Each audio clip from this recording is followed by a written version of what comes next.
ඔය වැඩ කටයුතු කරද්දී හිතන්න මේක මම අනිවාර්යෙන් මම කරන්නම මට වෙනවනේ කියලා.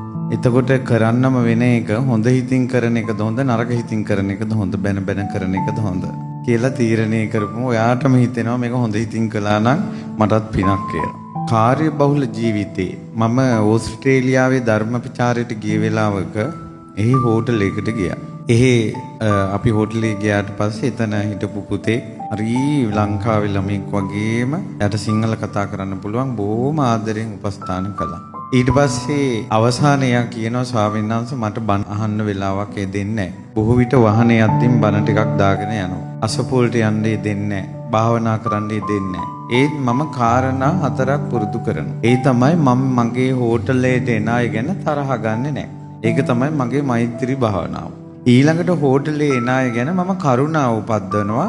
මේ අය බඩගින්නෙන් එන්නේ මම හොඳට කන්න දෙන්න ඕන. මේ අය මොනවා හරි පිපාසයෙන් එන්නේ මම මෙයාලට හොඳට පානයක් දෙන්න ඕන. මම ඔයාලට හොඳට සංග්‍රහ කරන්න ඕන කියලා මං එයාලට කරුණාවෙන් තමයි උපස්ථාන කරන්නේ. අර එයාලා දෙන සල්ලි ගාන අනුව එහෙම නෙවෙයි.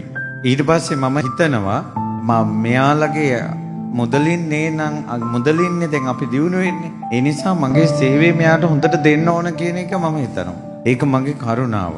ඊළඟට තමයි මෙයාලා හොඳට කනකොට, මෙයාලා හොඳට බොනකොට, මෙයාලා කාලා බීලා යන හොඳින් යනකොට මම ගොඩාක් සතුටු වෙනවා. මම මගේ සේවය හොඳට කළා. අනුන්ගේ සතුටේදී මම සතුටු වීම මගේ මුදිතා භාවනාව. ඊළඟට ස්වාමීන් වහන්සේ මේ හෝටලේට එන අය සිනාමුසු මූණිනුත් එනවා.